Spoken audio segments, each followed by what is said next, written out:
তানি আপনাকে ধন্যবাদ। এবং যখন আপনি কথা বলছিলেন, আমাদের অন্যান্য সহকর্মীর সঙ্গে আলাপ করছিলেন, তাদের কাছ থেকে যে তথ্যগুলো আমরা পাচ্ছিলাম এবং সাধারণ মানুষের যে উপস্থিতি দেখছিলাম, তাতে রীতিমতো আজকের দিনটা একটা উৎসবে পরিণত হয়েছে। একটা ঐতিহাসিক নির্বাচনের মাহেন্দ্রক্ষণে আমরা, এবং ঘড়ি ধরে ঠিক দেখা যাচ্ছে আর 5 মিনিট বাকি। আমার পাশে কাউন্টডাউন চলছে, আর 5 মিনিট পর সে ঐতিহাসিক নির্বাচনের মুহূর্তে আমরা পৌঁছাবো।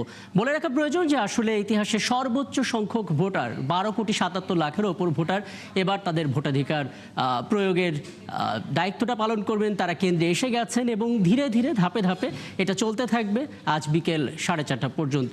9 ঘন্টা ধরে যে ভোটের কর্মযজ্ঞটি চলবে, আমরা দেখতে পাচ্ছি 44 লক্ষের উপরে যে কেন্দ্রগুলো আছে, তাতে যদি ভোটাররা ঠিকঠাক মতো তাদের ভোটাধিকারটা প্রয়োগ করেন এবং একই সঙ্গে গণভোট এবং সাধারণ যে ভোটটা হচ্ছে দুটো একসাথে যদি প্রয়োগ করেন, তাহলে প্রত্যেকে তারা আসলে 62 সেকেন্ড করে সময় পাবেন। এই 62 সেকেন্ডের মধ্যে দুটো ভোট দিতে হবে এবং ইতোমধ্যে গণভোটে যে প্রশ্নগুলো থাকবে সেই প্রশ্নগুলো যারা এখানে উপস্থিত হয়েছেন ভোটাররা, তারা আগে থেকেই জানেন এবং নানাভাবে প্রচারণার মধ্য দিয়েও তারা আসলে খুবই স্পষ্ট যে এই গণভোটের ফলাফলগুলো হাতে কি হবে আর নাতে কি হবে। পাশাপাশি তারা কিন্তু এবার নিজেদের পছন্দের প্রার্থী বেছে নিতে একেবারেই সোচ্চার এবং এক মুহূর্ত ছাড় দেওয়ার কোনো সুযোগ নেই। যে কারণে আমরা যখন দেখছিলাম, যখন ভোটারদের সঙ্গে আমাদের সহকর্মীরা কথা বলছিলেন, তারা আসলে নিজের ভোট নিজে দিতে চান এবং এই ভোটের কতখানি তারা যে আসলে উপলব্ধি করতে পেরেছেন সেটা তাদের বক্তব্য স্পষ্ট। এবং এ থেকে বোঝা যাচ্ছে যে তারা বরাবরই চেয়েছেন যোগ্য প্রার্থীকে বেছে নিতে, বরাবরই চেয়েছেন ভোটাধিকার প্রয়োগ করতে, যেটা আসলে দীর্ঘ সময় ধরে তারা আসলে বঞ্চিত ছিলেন। এবার সেই সুযোগটা তারা নিতে চান, যেহেতু সার্বিক দিক থেকে চূড়ান্ত এবং তারা নিরাপত্তার যে বেড়াজাল, সেই বেড়াজালটাকেও সন্তুষ্ট মনে করছেন, যে কারণে আসলে উপস্থিতি সময়ের সাথে সে বাড়বে বলে ধারণা করা হচ্ছে। আমার পেছনে যে কাউন্টডাউনটা চলছে আপনি দেখতে পাচ্ছেন, আর 2 মিনিটের মতো বাকি আছে। 2 মিনিট পরে আমরা আসলে সেই মাহেন্দ্রক্ষণে পৌঁছে যাব। এর মাঝখানে বলে রাখা প্রয়োজন যে এখন পর্যন্ত যতগুলো আমরা কেন্দ্র দেখেছি, 64% উপরে কিন্তু ঝুঁকিপূর্ণ বা গুরুত্বপূর্ণ বলা হচ্ছে। এই গুরুত্বপূর্ণ শুধু নিরাপত্তার ভিত্তিতেই না, এই গুরুত্বপূর্ণ দুর্গম এলাকা সেই জায়গার ভিত্তিতেও হতে পারে, যে কারণে বলা হচ্ছে বাড়তি নজরদারি সেখানে থাকবে। 90% উপরে কিন্তু আমরা দেখতে পাচ্ছি সিসি ক্যামেরা দিয়ে সেটাকে মনিটরিং করা হচ্ছে, বডি অন ক্যামেরা আছে এবং আইন শৃঙ্খলা বাহিনীর প্রত্যেকটি বাহিনীর যে সদস্যগুলো আছে তাদের সার্বিক সংখ্যা চিন্তা করলে রীতিমতো বিস্ময়কর মনে হবে। এবং এই আইন শৃঙ্খলা বাহিনীর যে নজরদারি, সেটা মাঠ পর্যায়ে যেমন রয়েছে, কন্ট্রোলিং বা মনিটরিং যে টিমটা আছে তারা কিন্তু কন্ট্রোল রুমে বসেও সেটা দেখতে পাচ্ছেন। এবং একই সঙ্গে আপনারা জানেন যে এবার রেকর্ড সংখ্যক তরুণদের অংশগ্রহণ রয়েছে যারা ভোট দিতে আসছেন। আমরা যদি 3 জনকে কাউন্ট করি, সেই 3 জনের মধ্যে অন্তত 1 জন আমরা পাবো যারা তরুণ, এবং শতাংশ হিসেবে আমরা জানি সেটা 36.50। তার মানে তরুণদের হাত থেকে কিন্তু এবার নির্বাচনের ফলাফলের অনেকটাই নির্ভর করবে। কথা বলতে বলতে আমরা দেখতে পাচ্ছি আর 1 মিনিট সময় ব্যবধান। 1 মিনিটের মধ্যেই সেই ভোট গ্রহণের দরজা খুলে যাবে।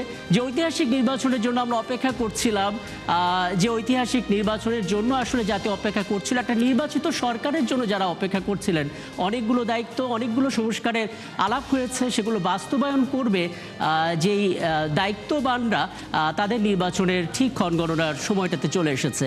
আর 36 সেকেন্ডের পর দরজা খুলে যাবে, ভোটাররা ভেতরে প্রবেশ করবেন। ব্যালটের সেই মুহূর্তটা যেখানে আসলে সিল পড়বে এবং সেই সিল পড়ার মধ্য দিয়ে আসলে ধীরে ধীরে ভোট গণনার দিকে আমরা পৌঁছে যাব।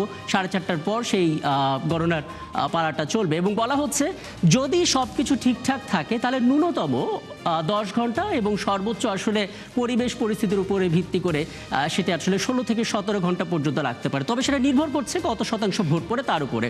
এখন পর্যন্ত মাঠের যে জরিপ, তাতে সবে অনুমান করছে 70% আশপাশে ভোট পড়তে পারে। সেই হিসেবে কিন্তু ধরে রাখা প্রয়োজন যে 16 ঘন্টা মতো সময় লাগতে পারে ভোট গণনার ক্ষেত্রে। আমরা মোটামুটিভাবে বুঝতে পারছি ভোট গ্রহণ শুরু হয়ে গেছে এবং এখন আসলে ধাপে ধাপে আমরা কেন্দ্রগুলোর খবর পেতে থাকবো। আমরা হেভিওয়েট প্রার্থীদের তালিকা জেনে গেছি এবং সেই হেভিওয়েট প্রার্থীদের মধ্যে আমরা জানি তারেক রহমান রয়েছেন, বিএনপি চেয়ারম্যান, তিনি গুলশান মডেল হাই স্কুলে ভোট দেবেন। জামাতে আমির, তিনি কিন্তু মণিপুর স্কুল অ্যান্ড কলেজ 60 ফিটে সেখানে ভোট দেবেন এবং অন্যান্য প্রার্থীরাও নিজ নিজ কেন্দ্রগুলো নির্দিষ্ট করে বলে দিয়েছেন কোথায় ভোট দেবেন। আমরা সেই ভোট দেওয়ার ছবিটাও দেখতে পাবো। আমাদের সহকর্মীরা যারা আছেন রাজধানী এবং রাজধানীর বাইরে বিভিন্ন প্রান্তে, তাদের কাছ থেকে আমরা নিরাপত্তার ছবিটা যেমন দেখেছি, সাধারণ মানুষের যে বক্তব্য, সেই বক্তব্যের জায়গাটা আমরা দেখেছি। এবং এখন পর্যন্ত যে আভাস পাওয়া যাচ্ছে তাতে নারী এবং পুরুষ দুটি মহলেই কিন্তু সমান গুরুত্ব রয়েছে, কারণ 50% মোট ভোটারের পুরুষ এবং 49% হচ্ছে নারী। কাজেই নারীদেরকে যে সমস্ত প্রার্থীরা গুরুত্ব দিয়েছেন, তাদের যে দাবির জায়গাগুলো, তাদের যে প্রত্যাশার জায়গাগুলো, সেই প্রার্থী কিন্তু অনেকটাই এগিয়ে যাবেন বলাই বাহুল্য।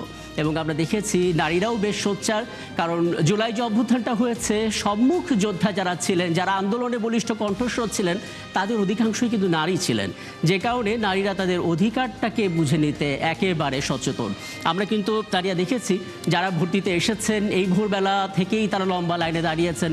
সেখানে নারী ভোটাররাও ছিলেন এবং তাদেরকে যখন জিজ্ঞেস করা হচ্ছিল যে আপনি কেন এখানে এসেছেন এত সকালে, তারা বলছিলেন যে তারা আসলে এক্সাইটমেন্ট বা এই মহেন্দ্রক্ষণটাকে আসলে ধরে রাখতে চান, তারা ইতিহাসের সাক্ষী হতে চান, যে কারণে আসলে ভোরবেলায় তারা তাদের কেন্দ্রের যে তথ্য, সেই তথ্যগুলো সংগ্রহ করে সেখানে এসে পৌঁছেছেন।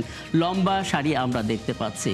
আমরা রাজধানীর বাইরে সমস্ত ছবিগুলো ধাপে ধাপে দেখার চেষ্টা করছি। ঢাকা জেলার যেই তথ্য, সেই তথ্যগুলো আমরা জানি। ঢাকা 15 স্পটলাইটে নিশ্চয়ই থাকবে, ঢাকা 17 স্পটলাইটে থাকবে। ঢাকা 17 আমরা জানি যে এখানে মোট ভোটার 3,27,898 এবং এখানে বিএনপি চেয়ারম্যান লড়ছেন। বলে রাখা প্রয়োজন, এখানে আসলে নারী পুরুষের যে সংখ্যা সেটা একেবারেই সমান সমান। যে ভোটাররা এখানে আছেন তাদের মধ্যে 20%-এর উপরে হচ্ছে তরুণ, তার মানে প্রতি 4 জনে একজন কিন্তু আমরা বলে রাখতে পারছি যে সেখানে তরুণ ভোটার থাকবে। আমরা ঢাকা এই 17 আসনটার কথা বলছিলাম। ঢাকা 15 আসনের তথ্য জানিয়ে রাখা প্রয়োজন, কারণ এটাও স্পটলাইটে থাকবে। ডিএনসিসির 4, 13 এবং 14 এই 3টি ওয়ার্ড নিয়ে মূলত ঢাকা 15, এবং এই জায়গাটাতেও কিন্তু আমরা দেখতে পাচ্ছি ভোটারদের উপস্থিতি সকাল থেকে। যদিও এখানে তরুণ ভোটারের সংখ্যা তুলনামূলক কম, কিন্তু তারপরও সেটা চোখে পড়ার মতো।